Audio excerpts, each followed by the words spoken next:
For 6 years, Ada smiled. She smiled at the dinner table while serving food. She smiled at church, when people greeted her after service. She smiled when neighbors waved at her from across the street. From the outside, her life looked peaceful. People often described her as lucky. Lucky to have a husband with a good job. Lucky to live in a comfortable home. Lucky to have 2 beautiful children. But smiles can be deceptive. Behind Ada's smile lived a quiet exhaustion that no one seemed to notice. It was the exhaustion of a woman who had slowly learned that survival sometimes requires silence. No one knew the truth. Not her mother. Not her younger sister. Not even the friends who once shared laughter with her during their university days. They saw the smile. They believed the smile. And Ada let them. Because explaining the truth felt heavier than carrying it. Ada had been 26 when she married Chukwemeka. Their wedding had been filled with music, bright colors, and the warm approval of 2 proud families. Emeka stood tall beside her in a sharp suit, greeting guests with confident charm. People admired him easily. He had the kind of presence that made strangers believe he was dependable. Ada believed it too. She believed in the life they promised each other that day. A quiet home filled with respect. A partnership where both voices mattered. During the first months of marriage, things seemed normal. They settled into routines. Ada cooked dinner in the evenings after work while Emeka watched television in the living room. On weekends they visited relatives or attended church events together. It looked like a marriage learning its rhythm. Then the comments began. At first they sounded harmless. One evening, while tasting her soup, Emeka frowned slightly. "Too much salt," he said. Ada apologized and laughed it off. Everyone makes mistakes in the kitchen. But the comments continued. The following week he complained about the way she dressed when they visited his mother. "You should be more presentable," he said casually. "You represent me now." Ada nodded quietly and promised to do better. Another time he criticized the way she greeted one of his uncles. "You sound too confident when you speak," he said later that night. "A woman should be more humble." Ada listened. She adjusted. She tried harder. At the time, she believed these were small sacrifices made for harmony. Marriage required patience. At least that was what older women often told her. But slowly the tone of the house began to change. What once sounded like suggestions began to feel like rules. Emeka started paying close attention to the way Ada spent her time. If she returned late from work, he demanded explanations. If she visited her family too often, he complained that they were interfering in his household. "They fill your head with unnecessary ideas," he said one evening. Ada did not argue. Instead, she reduced her visits. She told herself it was only temporary. Peace in a home sometimes required compromise. But compromise slowly turned into control. Ada's job had always given her a small sense of independence. The salary was modest, but it allowed her to contribute to household expenses and still keep a little money for herself. One evening Emeka raised the issue. "I think it is better if we combine our finances," he said. Ada agreed at first. Many couples shared accounts. But that was not what Emeka meant. He insisted her entire salary should be transferred to his account every month. "I manage the household," he explained. "It is more organized this way." Ada hesitated for a moment. Something about the arrangement felt uncomfortable. But Emeka spoke with such certainty, that refusing felt like creating unnecessary tension. So she agreed. Over time, Ada began to notice a pattern in their conversations. Whenever she tried to express discomfort about something, Emeka had a way of turning the situation against her. If she questioned his decisions, he accused her of being disrespectful. If she defended herself, he claimed she was becoming arrogant. Gradually Ada learned that silence ended arguments faster than words. And so she grew quieter. Years passed, and 2 children filled the house with energy and laughter. In public, Emeka remained the charming husband people admired. He spoke proudly about his family and enjoyed the respect his relatives gave him. But inside the house, Ada understood a different version of the man she had married. One evening during a family gathering, that difference became painfully clear. Emeka's brothers had come over for dinner, and the table was crowded with food and conversation. Ada moved between the kitchen and the dining room, refilling plates and making sure everyone felt welcome. At one point she joined the discussion, about a small business idea one of the brothers mentioned. Before she could finish her thought, Emeka raised his hand slightly. "Sit down," he said. His tone was calm but dismissive. "You do not understand these things." The room burst into light laughter. Ada felt the sound echo inside her chest. For a moment she stood still beside the table. Then she smiled. She returned quietly to her seat. No one noticed how tightly her hands were folded in her lap. No one saw the brief flicker of realization in her eyes. That moment changed something inside her. It was not anger. It was not sadness. It was clarity. Because for the first time, Ada understood something she had been avoiding for years. The life she was living was slowly erasing the woman she used to be. And if she did nothing, one day she might disappear completely. So that night, after everyone had gone to sleep, Ada lay awake in the quiet darkness of the house. Beside her, Emeka slept peacefully. Ada stared at the ceiling and listened to the silence. Then she made a decision. She would not fight him. She would not argue. She would not beg for respect. Instead, she would prepare. And from that night forward, Ada began to build a future no one in the house could see. Not even Emeka. The change in Ada did not happen loudly. There were no dramatic arguments. No sudden rebellion. No emotional confrontation. Instead, something inside her simply settled into clarity. From the outside, nothing about Ada appeared different. She still woke before sunrise. She still prepared breakfast for the children, and packed their school bags. She still ironed Emeka's shirts and laid them neatly across the bed, before he left for work. Her routine looked exactly the same. But inside that routine, Ada had begun to move differently. She stopped trying to win arguments that could never be won. She stopped explaining herself to someone, who had already decided who she was. Most importantly, she stopped expecting kindness from a man, who had grown comfortable with control. Instead, she began paying attention. She watched the patterns in the house. The rhythm of Emeka's schedule. The small habits that shaped their daily life. She noticed when he left for work. She noticed when he returned. She noticed the evenings when he stayed out later than usual, and the mornings when his mood made the house feel heavy. Observing quietly, gave Ada something she had not felt in years. Clarity. Once she stopped reacting to every insult, she began to see the structure of the life she was living. And once she saw it clearly, she understood something important. If she wanted to leave one day, she would have to prepare carefully. The decision formed slowly but firmly in her mind. She needed money. Not a lot. Just enough to stand on her feet if the moment ever came. The first time she saved anything, felt almost insignificant.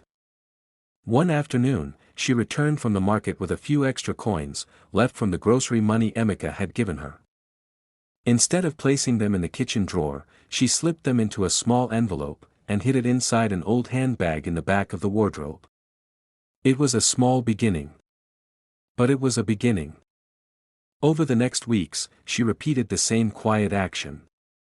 A little change from grocery shopping. A few notes that remained after buying household supplies. Sometimes, she even skipped small things she might have bought for herself. Every coin found its way into the envelope. Each time she added to it, Ada felt a strange mixture of fear and determination. Fear, because she knew what would happen if Emeka discovered it. Determination, because the envelope represented something she had not felt in years. Possibility. At night, after the children had fallen asleep, and the house had grown silent, Ada began another part of her preparation. She used her phone. The screen glowed softly in the dark, as she searched for courses she could take online. Eventually, she found a simple program that taught basic bookkeeping and small business management. The lessons were not easy at first. After long days caring for the family, her mind often felt tired. But she forced herself to continue. Each lesson felt like a small step toward rebuilding the independence she had slowly lost. Weeks turned into months. 8 months passed this way. During the day, Ada remained the quiet wife everyone expected her to be. At night, she became someone else. A woman rebuilding her future. During that time, she also began repairing relationships that had faded over the years. Her sister was the first person she reached out to. The phone call happened late one evening, while Emeka was visiting a friend. Ada spoke softly, unsure how to explain the years of distance that had grown between them. Her sister did not ask many questions. Instead she listened. Sometimes, listening is the most powerful form of support a person can offer. After that call, the conversations continued. Not every day. Not even every week. But enough to remind Ada that she was not completely alone. Eventually, she gathered the courage to call her mother as well. That conversation was harder. Ada did not reveal everything. She could not yet bring herself to say the words that described her marriage. But her mother sensed the weight in her daughter's voice. And without demanding explanations, she reminded Ada of something she had known since childhood. No matter what happens, her mother said gently, "You will always have a home with me." Those words stayed with Ada for many nights afterward. They became a quiet reassurance that the future she was preparing for might actually exist. Inside the wardrobe, the envelope slowly grew thicker. Inside Ada, something else was growing as well. Confidence. Not the loud kind that demands attention. The quiet kind that waits for the right moment. Ada did not know exactly when that moment would come. But she knew one thing with absolute certainty. When the time arrived, she would be ready. And for the first time in many years, the future no longer looked like a prison. It looked like a door waiting to be opened. For months, Ada lived between two worlds. During the day she played the role everyone expected. The quiet wife. The careful mother. The woman who kept the house running without complaint. At night, she continued building something no one could see. Her secret savings slowly grew inside the envelope hidden in the wardrobe. The online course she studied each night began to make sense. She started understanding things she had once believed were beyond her ability. Simple bookkeeping. Basic budgeting. How small businesses manage their income. Each lesson felt like a piece of herself returning. Yet the house itself had not changed. Emeka still controlled the atmosphere of every room. His moods decided whether the evening would pass peacefully or sink into quiet tension. Some nights he barely spoke. Other nights he found reasons to criticize the smallest details. But Ada no longer reacted the way she once had. She listened. She nodded. She remained calm. Inside, however, she had begun to detach from the life around her. What once felt permanent now felt temporary. Then came the night that exposed everything. It happened during another family gathering. Emeka's mother had invited several relatives to the house for dinner. The living room filled with voices and laughter, while Ada moved between the kitchen and dining table, serving plates of food. She had learned how to disappear gracefully during these gatherings. If she stayed quiet, the evening usually passed without incident. But that night something shifted. One of Emika's cousins began discussing a small business opportunity. The conversation grew lively, as the men debated whether the idea could succeed. Without thinking, Ada offered a simple suggestion. Her voice was calm. Respectful. For a brief moment the room fell silent. Then Emika laughed. It was not a friendly laugh. It was the kind that invites others to join in. You see this woman? He said, gesturing toward Ada. She thinks she understands business. A few relatives chuckled politely. But Emika continued. You should hear the things she says at home, he added with a smirk. Sometimes, I wonder where she gets such confidence. More laughter followed. Ada felt the sound ripple across the room, like a wave she could not escape. Her face remained composed, but inside something tightened. She had experienced humiliation before. But something about this moment felt heavier. Perhaps it was the way Emika looked at her, as if she were an object meant for entertainment. Or perhaps it was the sudden realization that none of the people around the table would challenge him. They simply accepted the scene as normal. Ada lowered her eyes and returned to the kitchen. Behind the door, she stood quietly for a moment, her hands resting against the counter. For the first time in years, anger flickered inside her chest. Not loud anger. A steady, controlled kind. The kind that does not disappear easily. That night the house eventually grew quiet again after the relatives left. Ada cleaned the dishes and prepared the children for bed. Emika watched television in the living room, occasionally laughing at something on the screen.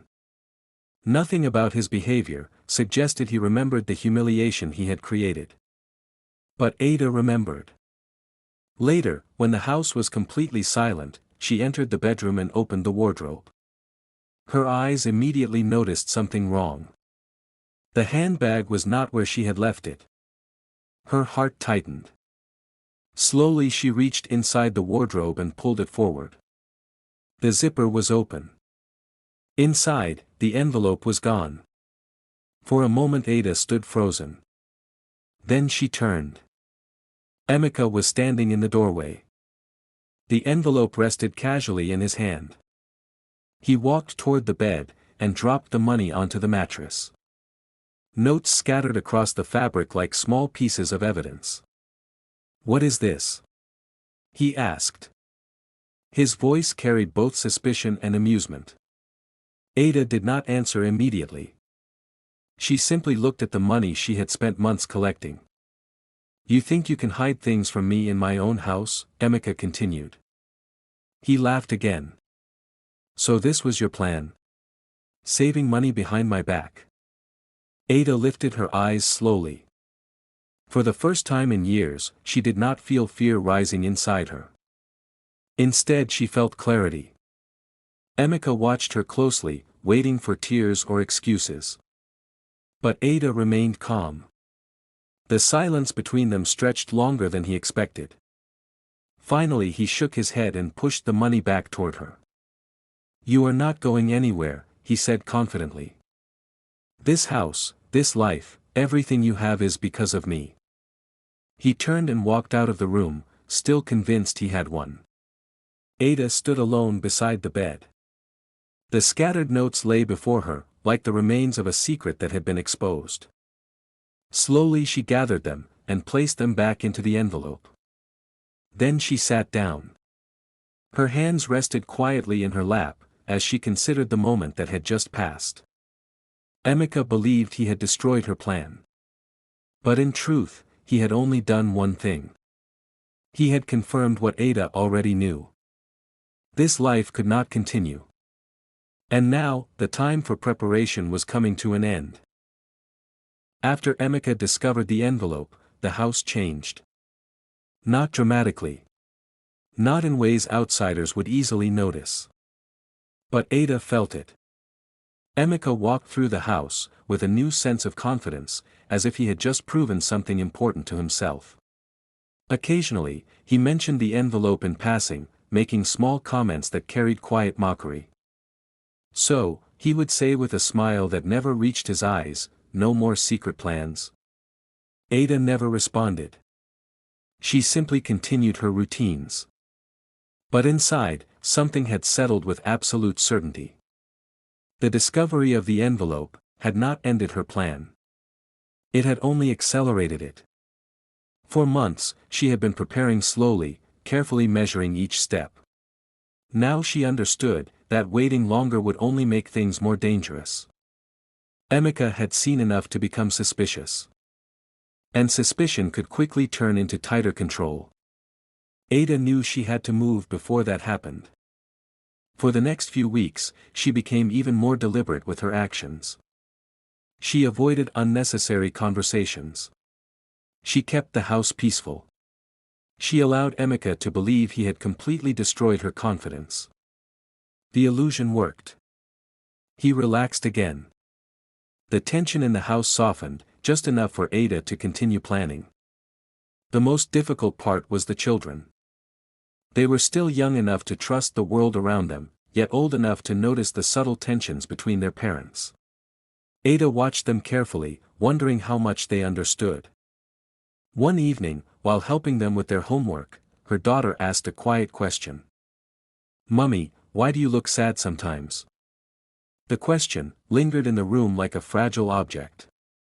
Ada forced a gentle smile, and brushed her daughter's hair away from her face.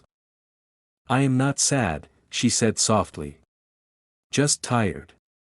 The child accepted the answer easily.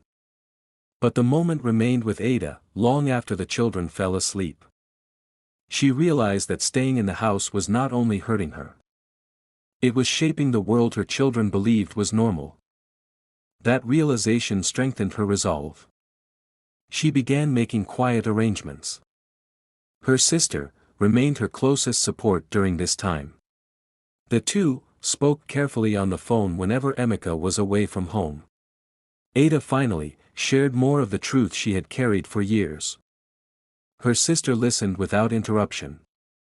When Ada finished speaking, there was a long silence on the line. Then her sister spoke with calm certainty.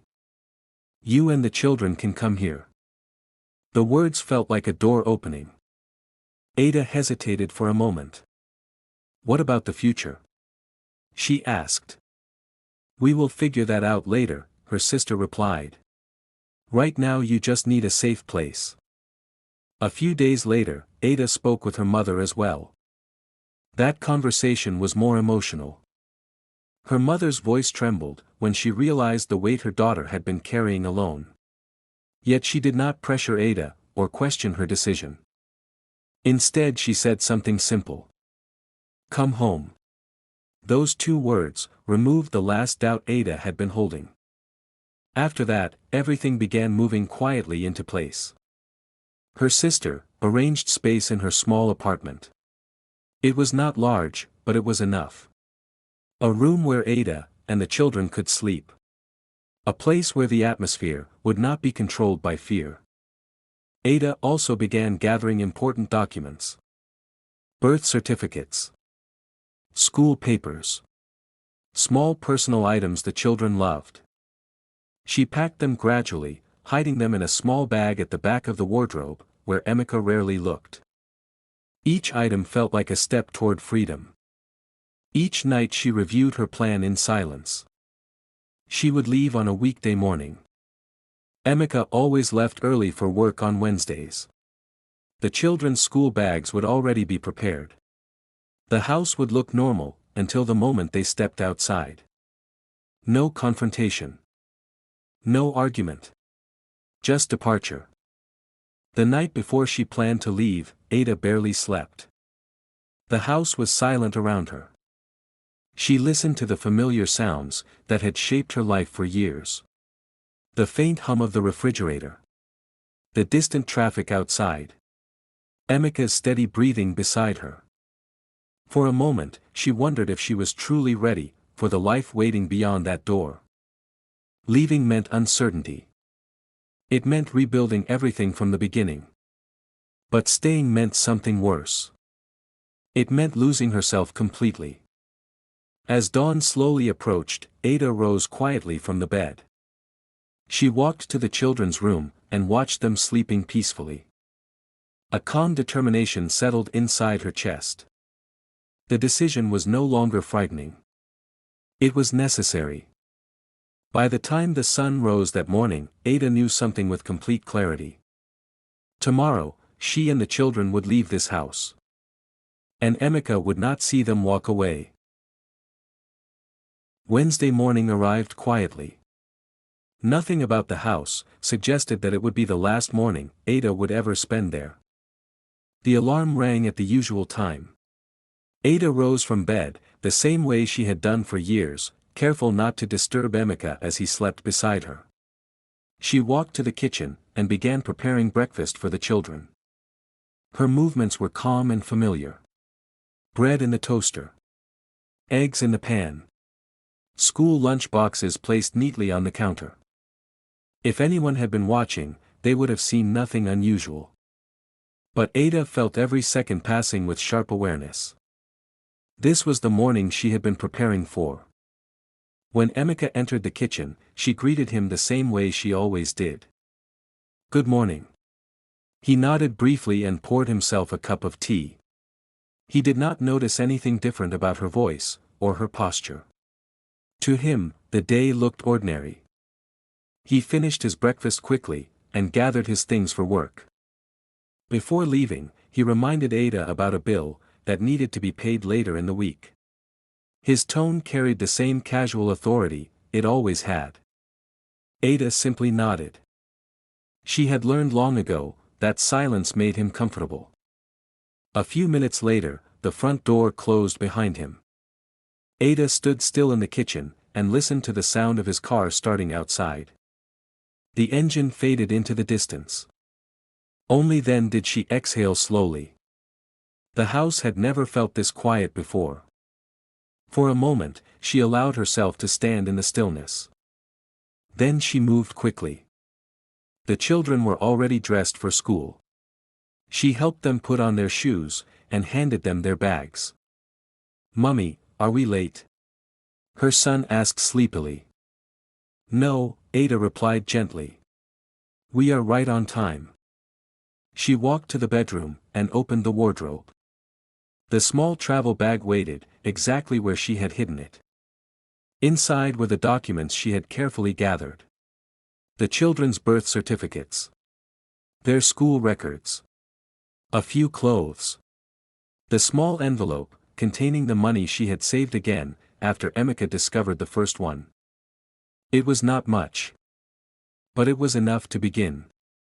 Ada closed the bag, and carried it quietly to the front door. Her hands paused briefly on the handle. This house had held 6 years of her life. 6 years of hope, disappointment, silence, and endurance. For a moment memories moved through her mind like distant echoes. The early days of marriage, when she believed love would be enough. The first harsh words that slowly changed the atmosphere of the home. The humiliation at the dinner table. The night Emeka laughed, while holding the envelope of money she had worked so hard to hide. All those moments had led to this one. Ada opened the door. Morning sunlight spilled across the floor. Outside, her sister's car was waiting exactly where they had planned. Her sister stepped out, and offered a quiet smile that carried both reassurance and urgency. Ada took the children's hands, and walked toward the car. None of them spoke during the short drive away from the house. The silence felt different now. It was not the silence of fear. It was the silence of transition. When they arrived at her sister's apartment, the children rushed inside curiously, exploring the unfamiliar rooms with excitement. Ada followed slowly. Her mother was standing in the small living room waiting for her. The moment their eyes met, the years of distance between them seemed to dissolve. Her mother stepped forward, and wrapped her arms around her daughter. No words were necessary. For the first time in many years, Ada allowed herself to breathe without tension in her chest. Later that evening, Emeka returned home from work.